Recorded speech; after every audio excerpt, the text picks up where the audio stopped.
Hello to you all, and welcome to Pyramid Energy. I've been shuffling these cards and I haven't laid any out yet, even though you'll have them all on the screen. What's coming up for me is very much that this is a reading sort of based on humanity. There's a humanity focus here. What I'd like for you to do as you listen is to apply the energy as you see fit, because this energy that's playing out collectively and through humanity is playing out in our daily experiences as well. Just through the shuffling, what's been coming through is this almost ask for you to enjoy this experience, even though we're moving through chaos and what they're referring to as a fire. They definitely are referring to this sort of like a raging fire. So there are things that are burning. But out of these things that are burning, there are things that are burning that aren't visible to the human eye. These things are more behavioral. They're very much structural. And they're very much based on how decisions are made. Very much on how we treat each other. The idea of actually being able to learn and see the power of love and the influence that love can have when you have no other option. As you observe the really unfair way that certain segments of society is how they're putting it, even though I wanted to say people, certain segments of society are treated, the unfairness, okay? And then as the system begins to sort of create this fire in order to burn away these structures that have corrected and protected unfairly, what your reaction is as these systems try to almost learn from what's happening. You know, certain people, let's say, or other segments of society that are inflicting pain on others, intentionally or unintentionally, as they start to learn that they have no other way but to reform, because essentially they're being forced into reformation. They'd like for you to observe your reaction to this and to really map that against your capacity for forgiveness. Keeping your eye sort of watching this behavior. The word that comes up is punitive, okay, in terms of what I'm about to say. They want you to observe whether your reaction is punitive in the sense that, are you wanting punishment of these people? Are you seeking punishment of these people?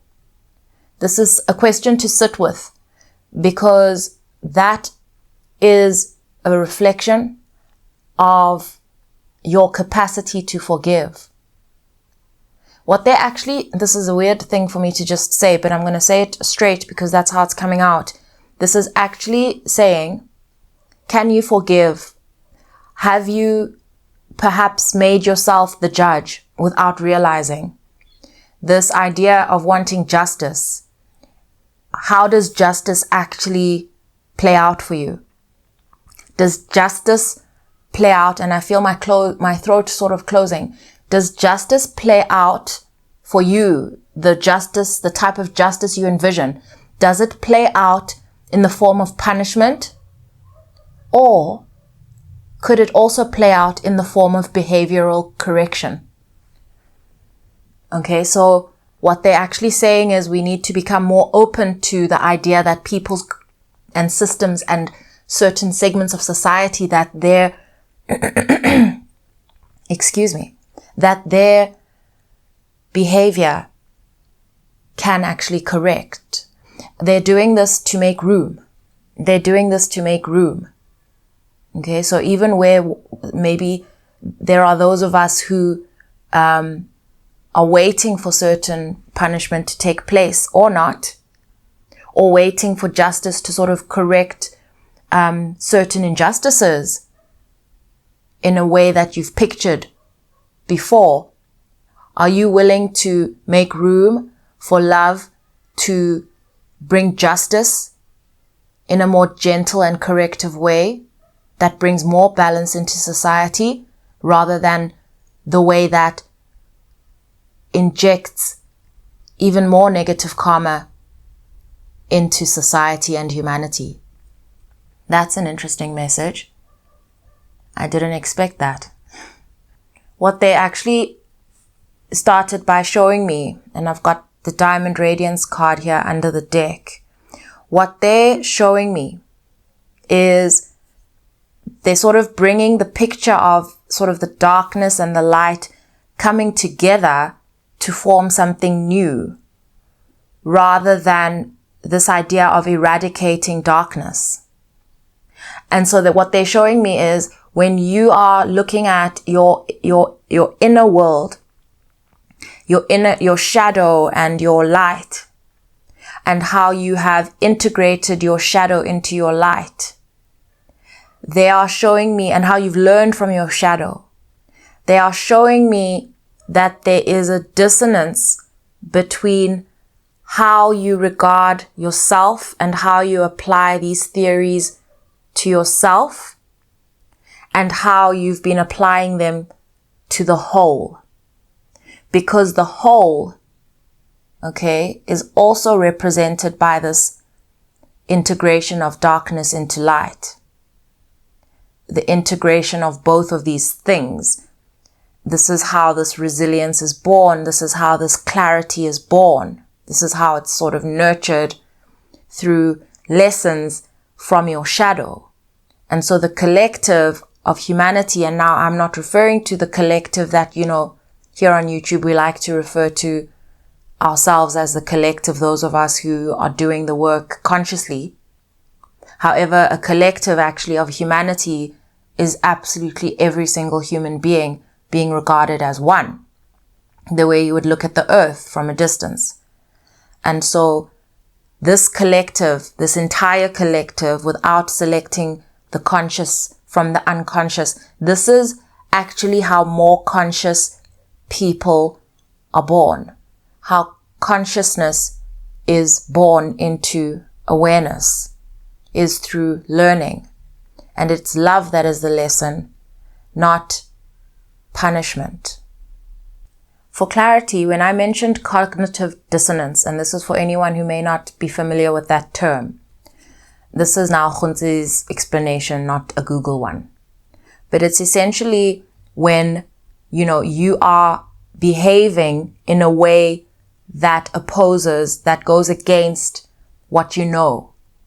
Okay, so you think, say, believe this, but you do that. Okay, especially when you're dealing with something that's not sort of personal and looking inward at yourself. It's sort of like bypassing an inconvenient truth is what I'm describing. And so essentially what I'm saying is, if there is nothing, no job too big for love to conquer when it comes to your worthiness to be forgiven and to forgive, surely then you are not the judge of whether somebody else, no matter how big the thing that they have done is, how bad it is, you are not the judge of how big that is and whether it's worthy of forgiveness or whether they are worthy of forgiveness. And what's important to note here is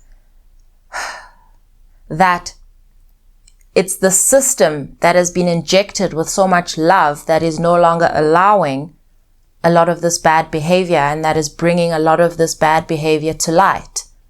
When I say bad behavior, what's coming to mind is this idea of gaslighting, false narratives, unfair control that extorts, steals, all of that stuff. Okay? And so many of these things, the way that we react to them when we think of justice, we're actually applying the idea of justice according to the outdated paradigm. Okay? Whereas justice is actually possible, let's say from a spiritual point of view, because of love, because of balance, because of wisdom. And so in a sense, you do not complete the cycle or complete the circle or the system by making it fair, the way we've understood what fairness means. Okay, if you do this, that happens to you, if you that sense of fairness, but rather to make it just, to bring it back into a balance that works for all, not only the side that's waiting for redress. Okay, I don't know why I'm bringing up all these sort of legal terms. Redress is, and I'm reading this from Google for anyone who doesn't know what redress means, but what it means is remedy or compensation for a wrong or a grievance. This is taking me back to the last reading that I shared on YouTube here on the main channel. The title had something about the Emperor's New Clothes, okay, where we're talking about essentially this figure that has got away with so much based on false narratives, etc., actually moving into sort of this space of fright, not knowing who they are and not knowing how to live and how to be, and not sure whether anyone can see, whether they're essentially naked or not. Okay. This results in a heart awakening. This is part of how energy corrects. So this results in a heart awakening. And through that pain of not knowing and that darkness and not actually having any other solution, okay, because this love that's been injected is strong. This corrective power is how it's coming across. It's so powerful that it's not actually providing any other options but reform. Okay? It's kind of like do or die. And even the option of dying, the way one would almost look at it on a more immediate level, the option of dying itself doesn't make sense. You can't just quit, because even quitting, let's call it that, quitting whatever game it is, even quitting, you kind of need to know where you're going to sit if you quit. Whereas there's now this inward death. Now, spiritually speaking, this acceptance that you don't know what else to do, and then sort of this light emerges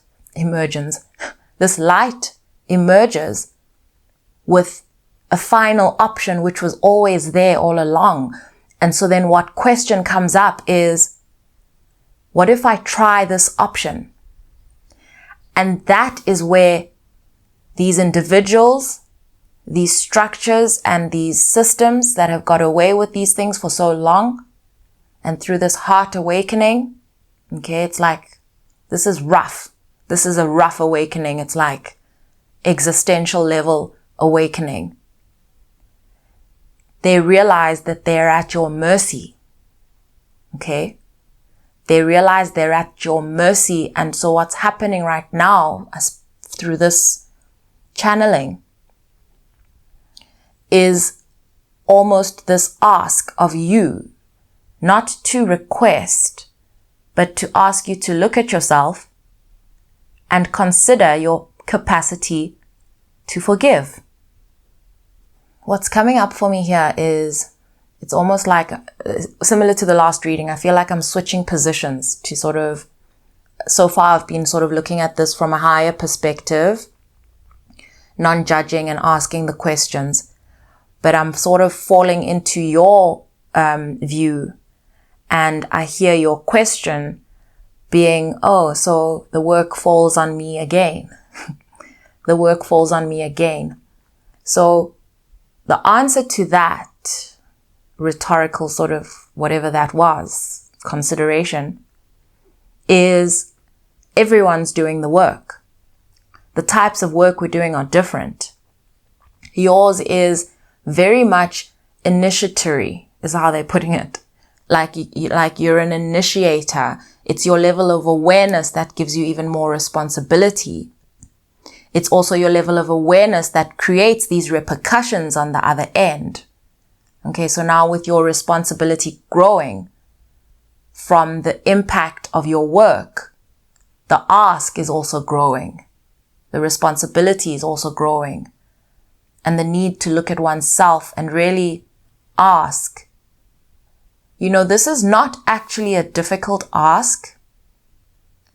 Perhaps it's a big ask, but it's not a difficult ask because it's very much theoretical. It's an ask in theory to rather point out, if these rules apply to you, why would they not apply to them? And when you look at the greater good, how can this be seen as anything else but that? Or I should rather say, but for that. And they want me to remind us all that it's so much easier to forgive. It's a much lighter load to carry. And besides that, another concern that's coming up is around the things that can go wrong when you trust those that have already taught you how they are, who they are. They're saying that your level of awareness is your protection. They're saying that you would not be baiting yourself. You would not be disappointing yourself, letting yourself down. You would not be if you remain aware at the level of awareness that you've been at. And also for you to remain boundaried and principled. Okay, because there are still healthy structures in place to maintain a healthy level of order. And they're speaking about following due course as a form of protection. Following due course came up months ago, maybe even over a year ago here on Pyramid Energy. The idea of following due course is sort of like these structures that are put in place that you can sort of fall back on where you need to correct a situation or to allow certain things to rather just come out in the wash or, come out in the laundry when you follow a process as it is. This is sounding so legal, but this is just a way of making sure that the process is what reveals what needs to happen rather than your need for redress, right? I want to just drop this back to a more personal level rather than this legal energy that we seem to have in the room. When you yourself move around in the world, you've got your boundaries, your healthy boundaries that protect you, okay? You've also got your sight, your intuition, you're feeling through energy. And so you still would behave in those ways. They're just saying mentally here, what we're dealing with is a fixed perception that you have about a certain figure or system or structure. And they're trying to sort of soften that perception to allow for growth within that perception. And they're also speaking to me about this being a gift, not just to humanity, but a gift to you. Okay? They're speaking to me about sort of hope and how hope expands through this experience, because you will be able to really see and observe the impact that love can have on humanity. And they're saying that this awareness is important because it's your awareness that has brought clarity to so many dynamics that has naturally now caused correction of so many of these directions. That's what was coming out. Sort of like we were on a negative trajectory and that has been corrected. The trajectory has actually changed and they are asking for your cooperation to truth rather than the outcome you expected, the way in which you expected things to unfold. I'm going to leave this message here because we're at 20 minutes almost. This is one of those channeled messages. This is just one of those messages that obviously wanted to just come out. the way it did and without cards. I'm grateful for this message. It has challenged my perspective personally, and I welcome it. In no way am I calling anybody to regress. That is not the purpose of this message. It is not to regress. It is to expand your awareness of yourself and your awareness of the way in which the world is shifting. Sending you all so much love.